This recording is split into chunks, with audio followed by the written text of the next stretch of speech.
बिस्मिल्लाहिर्रहमानिर्रहीम। अस्सलाम वालेकुम students, hopefully you are enjoying good health. और पिछला थ्योरम भी आपने अच्छे से रेडी कर लिया होगा, आपको याद हो गया होगा। नेक्स्ट थ्योरम और इस चैप्टर का last theorem, the bisectors of the angles of a triangle are concurrent. पहले आपने पढ़ा था that the right bisectors of the triangle are the sides of the triangle are concurrent. और आज पढ़ना है the bisector of the angles of a triangle are concurrent. कि अगर ट्राइंगल्स के जो कि 3 एंगल्स होते हैं, कहते हैं अगर उनके बाइसेक्टर्स लिए जाएँ तो वो क्या होते हैं, कॉन्करेंट होते हैं, यानी एक ही पॉइंट में से क्या करते हैं, पास ऑन करते हैं। ठीक है। गिवन में आपके पास एज इट इज़ बहुत इजी थ्योरम है। गिवन में आपके पास एज इट इज़ आएगा कि आपके पास गिवन है एक ट्राइंगल ए बी सी। तो बड़ा डिम सा लिख रहा है, होपफुली आपको नज़र आ रहा होगा। ए बी एंड सी वो क्या कह रहे हैं कि आप लोग के पास एक ट्राइंगल है जी। तो एक ट्राइंगल आपके पास, ट्राइंगल ए बी सी बड़ी रफ सी बनी है। खैर होपफुली आपको समझ आ जाएगी। गिवन में आपने सिर्फ यही लिखना है ट्राइंगल ए बी सी। ठीक है। प्रूव आपने क्या करना है, जो टू प्रूव में आ जाएंगे तो आपने प्रूव करना है कि ट्राइंगल के अब एंगल कौन से हैं, ए बी सी। आपने प्रूव करना है that the bisectors of angle A, angle B and angle C. और आपको पता है एंगल का सिंबल क्या होता है, ये होता है। आपने प्रूव करना है the bisectors of angle A, angle B and angle C are concurrent. ठीक हो गया।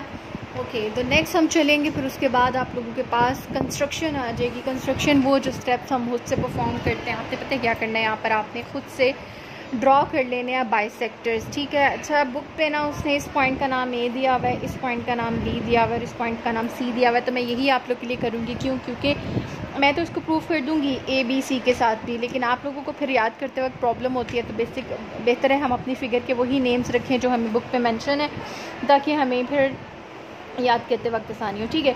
तो ये आ गया ए, ये हो गया बी और ये हो गया आप लोग के पास सी। ठीक है। करना आपने क्या है, आपने कंस्ट्रक्शन में लिखा draw the bisectors of angle B and C. Bisector क्या होता है, एक ऐसी लाइन जो कि आपके एंगल के मिड में से निकलती है और इस तरह से जाती है कि वो आपके एंगल को 2 इक्वल पार्ट्स में क्या कर देती है, डिवाइड कर देती है। ठीक है। आपने एंगल बी का भी बाइसेक्टर ड्रॉ किया और आपने एंगल सी का भी क्या किया, बाइसेक्टर ड्रॉ किया। ठीक है। हुआ क्या कि इन दोनों ने एक दूसरे को इंटरसेक्ट किया, एक दूसरे को मीट किया किस पॉइंट पर, आई पर। इसका नाम मैं क्या रख देती हूँ, आई। ठीक है। तो आप लोगों ने क्या लिखना है, draw the angle bisectors of B and C, या draw the bisectors of angle B and angle C, they meet each other at point I. और यही लिखा होगा draw the bisectors of angle A and B which intersect each other at point I. ठीक है। अब आपने क्या किया, फ्रॉम आई से आपने एक और स्टेप परफॉर्म किया। आपने क्या किया, अब आपके पास एक साइड ए बी है, एक साइड बी सी है और एक साइड ए सी है। आपने क्या किया, आई से एक परपेंडिकुलर गिराया बी सी के ऊपर, आई से एक परपेंडिकुलर गिराया ए बी के ऊपर और आई से ही एक परपेंडिकुलर गिराया किसके ऊपर, ए सी के ऊपर। ठीक हो गया। इसका नाम रख लिया आपने डी, उसके बाद इसका नाम रख लिया आपने ई और इसका नाम क्या रख लिया आपने, एफ रख लिया। ठीक है। कहना क्या है आपने कि आई डी परपेंडिकुलर है। परपेंडिकुलर एक ऐसी लाइन जो कि इसको ये सिंबल इसका होता है और इसको क्या कहते हैं कि जो हमारा ऑपोजिट लाइन पे क्या होता है, 90 डिग्री का एंगल बनाती है, यानी राइट एंगल बनाती है। ठीक है। तो आपने कहा आई डी परपेंडिकुलर है किसके ऊपर, बी सी के ऊपर, आई ई परपेंडिकुलर है किसके ऊपर, ए सी के ऊपर, और आई एफ परपेंडिकुलर है किसके ऊपर, ए बी के ऊपर। ये आ जाएगी हमारी कंस्ट्रक्शन। चलें जो टू प्रूफ की तरफ चलते हैं। बड़ा आसान सा है इसका प्रूफ। आपने पढ़ा था, पहला थ्योरम ही आपने पढ़ा था कि अगर आपके पास एक एंगल है और उसका बाइसेक्टर है, क्या पढ़ा था आपने कि एक एंगल हो और उसका क्या हो, बाइसेक्टर हो, तो आप कहते हो कि उसके ऊपर अगर कोई पॉइंट हो तो वो अपनी आर्म से क्या होता है, इक्वी डिस्टेंट। यानी फॉर एग्जांपल अगर मेरे पास ये ए, ये ओ और ये बी है और ये पॉइंट पी है, तो पी का फासला जितना ओ ए से है उतना ही ओ बी से है। यानी हमने इस पॉइंट पे आर कहा था और इस पॉइंट पे क्या कहा था, क्यू। और हमने कहा था कि पी आर इक्वी डिस्टेंट है पी क्यू के। Each point on the bisector of the angle is equidistant from it's arm. ये हमने इसकी रीज़न प्रूफ की थी। ठीक है।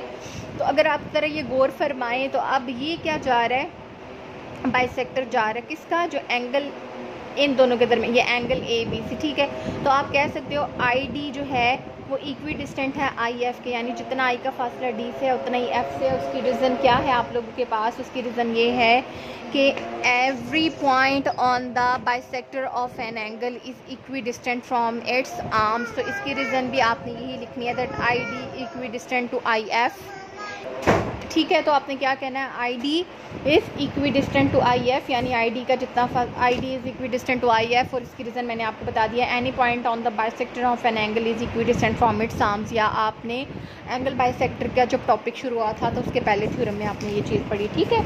अब आपने ये सी भी बाइसेक्टर ही लिया हुआ है, एंगल सी से भी आपने ये लाइन क्या ली हुई थी, बाइसेक्टर ली हुई थी, ठीक है। आई इसके ऊपर क्या है, एक पॉइंट है, तो आई का जितना फासला ई से है उतना ही फासला क्या है, डी से। आप लिख सकते हो आई ई इक्विडिस्टेंट टू आई डी, और इसकी भी रीज़न आप यही लिखेंगे जो ऊपर आपने लिखी थी। एंड सिमिलरली भी लिख सकते हैं और ये भी लिख सकते हैं, एज इन वन भी लिख सकते थे, यहाँ पर आपकी अपनी चॉइस है, ठीक है। फिर से वही सेकेंड चैप्टर की प्रॉपर्टी आ गई। आप कहते हो अगर ए बी सी 3 नंबर्स हैं और अगर ए बराबर है बी के और बी इक्वल है सी के, तो आप ऑटोमेटिकली कहते हो कि ए इक्वल्स टू है सी के। यहाँ पर भी वही रीज़न यूटिलाइज़ करेंगे। आप यहाँ पर कह रहे हो कि आई डी इक्वल है आई एफ के, लेकिन ये भी कह रहे हो कि आई डी इक्वल है आई ई के, ठीक है। तो अगर आई डी आई एफ के इक्वल है और आई डी आई ई के इक्वल है, तो इसका मतलब है आई एफ किसके इक्वल हो गया, आई ई के। आई एफ किसके इक्वल हुआ, आई ई के। इसका मतलब है कि जो आई है वो ए के बाइसेक्टर के ऊपर भी आ गया, क्योंकि ये ई और एफ कैसे बन रहा है, इस तरह के एंगल से बन रहा है, और यहाँ पर एंगल कौन सा आ रहा है, ए आ रहा है, ठीक है। तो आपने प्रूव कर दिया कि ये जो पॉइंट आई है वो ए के बाइसेक्टर के ऊपर भी था, एंगल बी के बाइसेक्टर के ऊपर भी है, और एंगल सी के बाइसेक्टर के ऊपर भी है, ठीक है। तो आगे हम इसकी रीज़न यही लिखेंगे।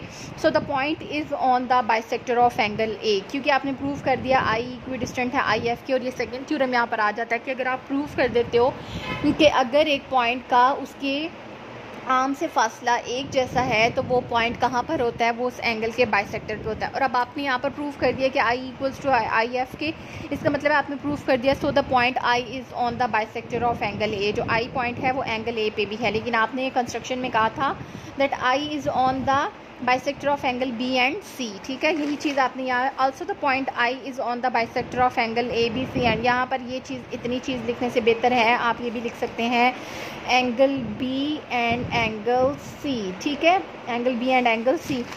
अब ये चीज़ वही जो मैंने आपको बताई कि आपने ये कहाँ पर कहा था, कंस्ट्रक्शन में कहा था, तो इसकी रीज़न भी क्या आएगी, कंस्ट्रक्शन आएगी, ठीक है। अब पता चला कि पॉइंट आई जो है वो एंगल ए के बाइसेक्टर पे भी है, एंगल बी के बाइसेक्टर पे भी है, और एंगल सी के भी बाइसेक्टर। इसका मतलब है 10 the bisector of angle A B and angle C are concurrent at I. Concurrent का मतलब है कि ये तीनों बाइसेक्टर जो हैं वो एक दूसरे को किस पॉइंट पे इंटरसेक्ट करते हैं, आई पे। दैट्स वाई उसने इस आई को क्या कहा हुआ है, पॉइंट ऑफ कंकरेंसी, और यही हमने क्या करना था, प्रूव करना था। इसका मतलब है ये तीनों एंगल बाइसेक्टर्स जो हैं वो आई में से गुजरते हैं, और आई इनका क्या है, पॉइंट ऑफ कॉन्करेंसी। अल्हम्दुलिल्लाह इसी के साथ हमारे थ्योरम्स वाला चैप्टर कंप्लीट हुआ। आपने इसके थ्योरम्स को अच्छी तरह करना है, इसमें मौजूद दो डेफिनेशंस इनको करना है, और उसके बाद रिव्यू एक्सरसाइज में आपको ये ट्रू एंड फॉल्स दिए हुए हैं। अगर आपने थ्योरम्स को अच्छी तरह कर लिया तो ये ट्रू एंड फॉल्स आप बहुत अच्छे तरीके से कर सकते हैं, और इसको भी आपने करना है, और इसका रिज़ल्ट फिर आपसे इंशाल्लाह मैं कल लूँगी। कल से मुराद भाई उससे नेक्स्ट डे, और इन थ्योरम्स को प्रिपेयर करें और इंशाल्लाह फिर इनका टेस्ट भी लिया जाएगा। अल्लाह हाफ़िज़, टेक केयर।